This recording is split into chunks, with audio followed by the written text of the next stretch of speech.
الحمد لله رب العالمين والصلاة والسلام على نبينا محمد وعلى آله وصحبه أجمعين। প্রশংসা আল্লাহর যে আল্লাহ পাক আমাদের সকলকে দিন শিখার জন্য দিনী দরসগাহে এসে উপস্থিত হওয়ার তৌফিক দিলেন, সেই আল্লাহর জন্য সমস্ত প্রশংসা আলহামদুলিল্লাহ। 1437 হিজরি সনের হজ হচ্ছে সামনে, যুলকাদা শুরু হয়ে গেছে ক্যালেন্ডার অনুযায়ী। বাকি এরপরেই হচ্ছে যুলহিজ্জা। গত বছর যারা হজ করেছেন, একটা বছর কীরকম গেল, দ্রুত চলে গেছে, আবার হজ এসেছে। আমাদের সেন্টার বা বিভিন্ন প্রতিষ্ঠানের মাধ্যমে লোকজন হজে যান। এইসব প্রতিষ্ঠানের মাধ্যমে ফ্রি হজ করে থাকেন। যারা এ কাজে সহযোগিতা করে, আল্লাহ তাদের সবাইকে জাযায়ে খায়র দান করুন। আর আমাদের সেন্টার থেকে যারা হজে যান ছাত্র হিসেবে, এদের মান একরকম, আর যারা অন্যভাবে যায় ওদের মান আরেক রকম, ফরাক আছে। আপনারা ক্লাসে উপস্থিত হয়েছেন, সাপ্তাহিক দর্স অথবা হালাকাতুল কোরআন, অবশ্যই আপনারা উপকৃত হয়েছেন আলহামদুলিল্লাহ, ঠিক না? আর যারা শুধু হজের সময় আসে, হজ করে, ইনশাআল্লাহ আল্লাহ কবুল করুক, কিন্তু আপনাদের মতো না। তবে কেউ যদি শিক্ষিত, তা শিক্ষিতের ব্যাপার আরেকটা। তো আপনাদেরকে যে আল্লাহ পাক রব্বুল আলামিন তৌফিক দিয়েছেন, এই দরসগাহে অংশগ্রহণ করে বেশ কিছু না শিখলেও অবশ্যই কিছু না কিছু শিখেছেন। এবারে যাদের নিয়ত হবে খালেস, তাদের পদমর্যাদা আল্লাহর কাছে অনেক বড় আর অনেক বেশি। যদি নিয়ত খালিস না হয়, সব বৃথা। কারণ আমল কবুল হওয়ার দুটি শর্ত। যে কোনো আপনি আমল করেন, প্রথম নম্বর তো ইসলাম, আমরা মুসলমান আলহামদুলিল্লাহ, এটা তো বলতেই হয় না। এরপরেই দুটি শর্ত। একটা হলো মুহাম্মদ সাল্লাল্লাহু আলাইহি ওয়াসাল্লামের অনুসরণ। আপনার নিজ পক্ষ থেকে আমল করলে হবে না যদি আল্লাহ রাসূল সাল্লাল্লাহু আলাইহি ওয়াসাল্লামের তরিকায় না হয়। ঠিক না? ঠিক। আপনি সালাত পড়লেন কিন্তু নিজ তরিকায় পড়লেন। মনে করেন প্রথমে রুকু, তারপরে দাঁড়ালেন, তারপরে কিয়াম, তারপরে সিজদা, নামাজ হবে? সব তো কাজ তো একটি। বলছে প্রত্যেক দিন সালাম পড়ে দিই সালাতে, আজকে সালাম থেকে শুরু করব, নামাজ হবে? সালাম আপনারা আচ্ছা সালাত শুরু করেন আল্লাহু আকবার বলে, আর শেষ করেন আসসালামু আলাইকুম ওয়া রাহমাতুল্লাহ বলে, তাই না? কিন্তু আপনি বললেন এরকম কিরকম হয়? প্রত্যেকদিন সালাম আমরা লাস্টে দিই, আজকে প্রথমেই সালাম দিই। কারণ যখনই আমরা কারোর সাথে সাক্ষাৎ করি, প্রথমে কি করি? সালাম করি। অতএব সালাত যখন শুরু করবো, তখন প্রথমেই আসসালামু আলাইকুম ওয়া রাহমাতুল্লাহ বলবো। কি বলেন আপনারা? নামাজ হবে? তাহলে ইবাদতে যুক্তি চলে? মাশাআল্লাহ, যুক্তি চলে না? আলহামদুলিল্লাহ। প্রত্যেকটি ইবাদত অবশ্যই মুহাম্মদ সাল্লাল্লাহু আলাইহি ওয়াসাল্লামের তরিকায় হতে হবে, আর না হয় এই ইবাদত আল্লাহর দরবারে কবুল হবে না। আর আরেকটি কথা হলো ইখলাস, খালিস নিয়া। বিন্দু মাত্র যদি রিয়াকারী, লোক দেখানো ভাব চলে আসে, আমল আল্লাহর দরবারে কবুল হবে না। আপনি গেলেন হজে, আরাফায় গিয়ে সেলফি ফেসবুকে ছাড়লেন, নেটে ছাড়লেন, মানুষ দেখবে আমি হজ করেছি। কি বলেন? রিয়াকারী আসবে কিনা? লোক দেখানো ভাব আসবে কিনা? আমল কি খালিস থাকলো? উমরায় যা দেখা যায়, ওখানে কাবাকে সামনে রেখে সেলফি তুলে, তারপর ফেসবুক। এ তো বড় বেশি আমল করলে হবে না যদি নিয়ত খালিস না হয়। প্রথম নম্বর ইত্তিবা সুন্নাহ, আর একটা কি ইখলাস। আপনারা হজে যাবেন, আল্লাহ তৌফিক দিলেন ইনশাআল্লাহ। আপনারা যাবেন, আরও যারা এখনও আসেনি অনেকেই যাবে আমাদের সেন্টার থেকে, অথবা জুবাইরান গ্রুপে সেন্টারের সহযোগিতায় আলহামদুলিল্লাহ। আর ওদের মাধ্যমে তো কত মানুষ যাচ্ছে, হাজার হাজার মানুষ যাচ্ছে। সবার নিয়ে যেন আল্লাহ পাক খারিজ করে। তো আমাদের কাজ হলো আমরা মানুষ পর্যন্ত পৌঁছাবো। আপনারা শুধু হজ করলেন, দর্শনে অংশগ্রহণ করলেন, কিন্তু আপনাদের নিয়ত খারিজ করলেন, আপনারা নিয়ত খারিজ করলেন, আপনাদের এটা যথেষ্ট না। আপনি এই দাওয়া, এই ইলম অন্য পর্যন্ত পৌঁছাতে হবে, ঠিক কিনা? পৌঁছাতে হবে। আপনার নাম যেভাবে আসবে সেভাবে আপনি যাবেন হজে ইনশাআল্লাহ, যদি আপনার তকদিরে লেখা থাকে।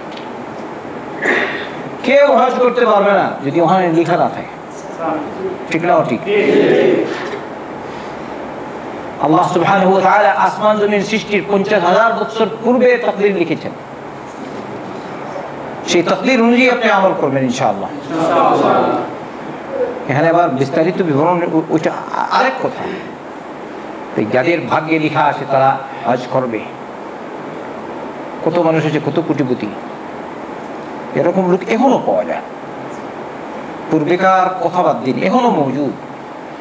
কোটিপতি, টাকা পয়সার চিন্তায় বিভোর, হজ নসিব হচ্ছে না, আছে কিনা? হজের সময় আসলেই বলে আমার এত বড় 2 মিলিয়ন টাকার প্রজেক্ট, ঠিক না, আমার ব্যবসা চলে যাচ্ছে। আর আরেকটা বলে হ্যাঁ আমার লন্ডনের টিকিট মুখ দিন, আমরা আমেরিকা অমুক জায়গায় অমুক যায় ব্যবসা। হজের সময় যখন আসে এইসব কাজ যেতে পারছে না।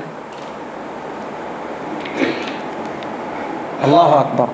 আর কত গরিব মিসকিন এই জাতি এসেই, কত মিসকিন আছে প্রথম বছর মানে প্রথমে এসেই একদম শুরুতেই হজ করে নেয়, এরকম লোক আছে কিনা? আর এই জাতি অনেক বড় ধনী আছে, বাংলাদেশি গরিবেরও ধনী আছে, আছে না? হজ ভাগ্যে জুটেনি। তো আলহামদুলিল্লাহ আমি দেখতে পাচ্ছি আমাদের দেশের বেশিরভাগই যারা আমাদের দেশ থেকে আছে, বাংলাদেশ থেকে, সবাই চেষ্টা করে হজ করতে। ওই কিছু তো থাকবেই, একটা দুইটা এরকম আছে 13 বছর 14 বছর মজুদ এই হয়ে যায় কিন্তু হজ করেনি, আছে না? এখনো আছে দেখি না? নাই, কিন্তু এখনো হয়তো আছে। আমি তো আপনাদেরকে বলেছিলাম গত বছর আমরা কোন গ্রাম যাওয়া যায় পাসপোর্ট অফিসে, ওখানে পাসপোর্ট অফিসের জেলে 2টা বাংলাদেশি পেলাম, দুটোই এক্সিট হয়ে গেছে। একটাকে জিজ্ঞেস করলাম কি অবস্থা, কত বছর যাবত? 13 বছর যাবত এসছি, হজ করেছে, হজ হয়নি। আমার যেমন ভুলে গেছি উমরা করেছি কিনা তাও সন্দেহ, মনে হয় উমরাও করেনি, আল্লাহু আলাম। 13 বছর। যাই হোক, আমল কবুল হওয়ার জন্য 2টি শর্ত। 1 নম্বর সুন্নাহ, নবীর সুন্নতের অনুসরণ, আর একটা হলো ইখলাস, নিয়ত খালিস করতে হবে। তাই যারা আপনারা যাবেন হজে, আগে ভাগে নিয়ত খালিস, একমাত্র আল্লাহর সন্তুষ্টি লাভের জন্য হজ করবেন। লোক যেন ভাব যেন না থাকে আরাফায় গিয়ে বলবেন না এরকম, বুঝছেন? আমি তো আজ এত বছর যাবত যাচ্ছি, আমি তো কোনদিন এরকম করিনি। স্বেচ্ছায় কেউ যে আমি যাচ্ছি আসি যে ওরকম করবে, ওইটা তার ব্যাপার, আমি জানি না। সেন্টার কর্তৃপক্ষ তারা এরকম, তারা ওই যে লোকজনকে নিয়ে যায় না, তো তারা কিছু তুলে ওই তুলে তারা ওই নেটে ছাড়ে, ওইটা তাদের ব্যাপার। কিন্তু দেখেন তো, আজ পর্যন্ত এতদিন যাবৎ আমি হজ করেছি আলহামদুলিল্লাহ, আল্লাহ শুকুর, আমি কখনো এরকম সেলফি তুলে নিজ পক্ষ থেকে একটা সেলফি বা একটা ছবি আমি পাঠাইনি নেটে। তো কি বলেন, আমার ইজ্জত নাই? আমি বলছি না ইজ্জত নাই, আপনারা নিজেরা দেখছেন। ইজ্জতের মালিক আমরা না, ইজ্জতের মালিক আল্লাহ সুবহানাহু ওয়া তাআলা। একটু ভুল করার কারণে, অল্প ভুল করার কারণে আপনার সমস্ত আমল নষ্ট হয়ে যাবে। অমুক বলবে জিন্দাবাদ, আমি বক্তব্য রাখবো, আমার বক্তব্য শুনে বলবে মাশাআল্লাহ মাশাআল্লাহ। যদি এই নিয়ে থাকে, আপনার আমল আল্লাহর দরবারে কবুল না। কাল কিয়ামতের দিন সর্বপ্রথম 3 ব্যক্তিকে জাহান্নামে নিক্ষেপ করা হবে, আপনারা সবাই জানেন।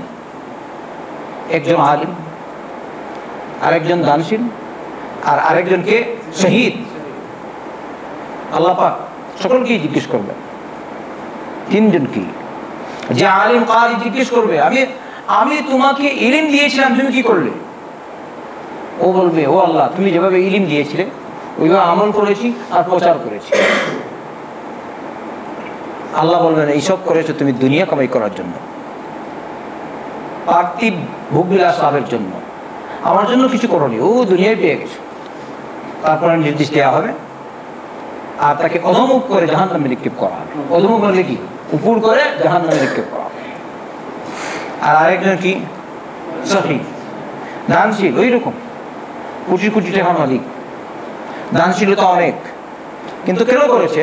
মানুষ বলবে মাশাআল্লাহ, অমুক দানবীর, দানশীল, অমুক অমুক, বাবারে বাবা, আস্তাগফিরুল্লাহ আযীম। আল্লাহ তাকেও জিজ্ঞেস করে, আমি অনেক কিছু দিয়েছি, তুমি কেউ করলে? আল্লাহ, তুমি যেভাবে আমাকে ধন দৌলত দিয়েছিলে ওইভাবে আমি ব্যয় করেছি।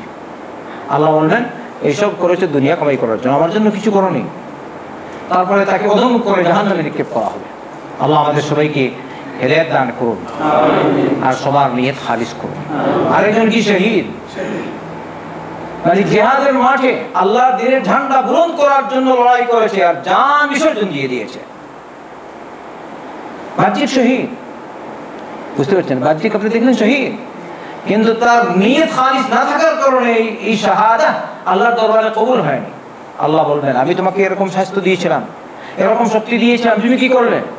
সে বলবে, আল্লাহ, তুমি যেভাবে শক্তি দিয়েছিলে সেভাবে আমি তোমার প্রতি আমার শক্তি আমার ক্ষমতা আমি ব্যয় করেছি, এমনকি তোমার দিনের ঝান্ডা বুলন্দ করার জন্য আমি আমার জান পর্যন্ত বিসর্জন দিয়ে দিয়েছি।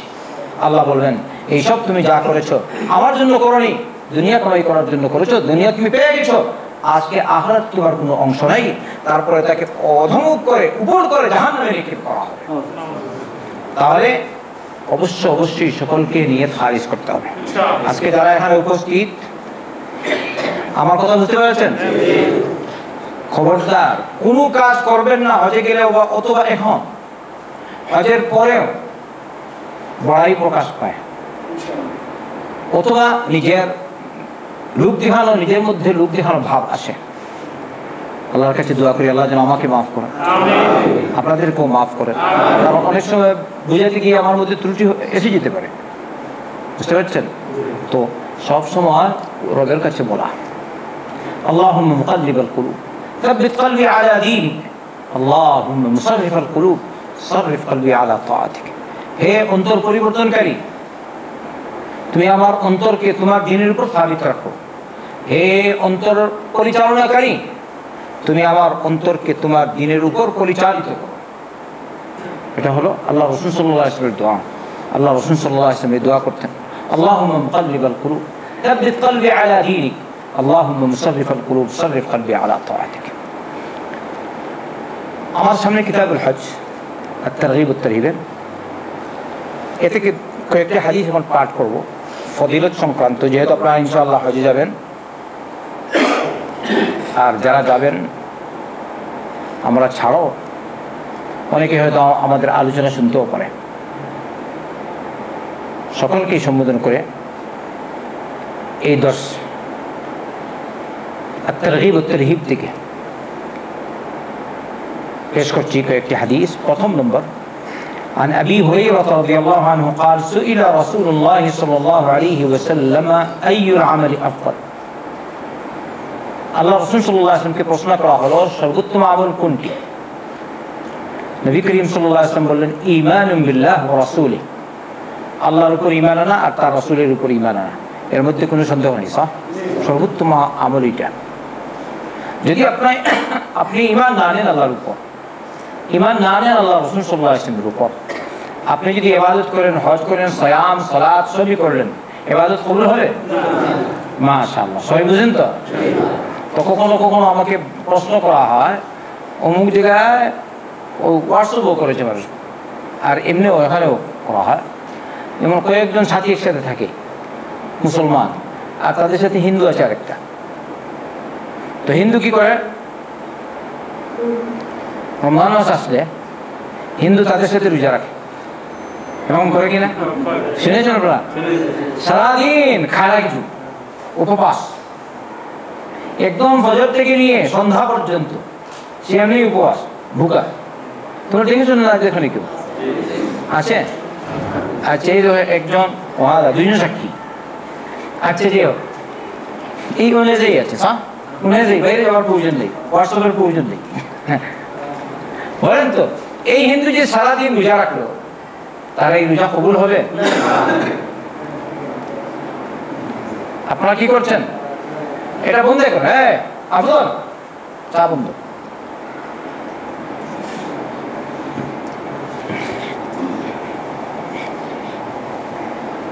দেখেন,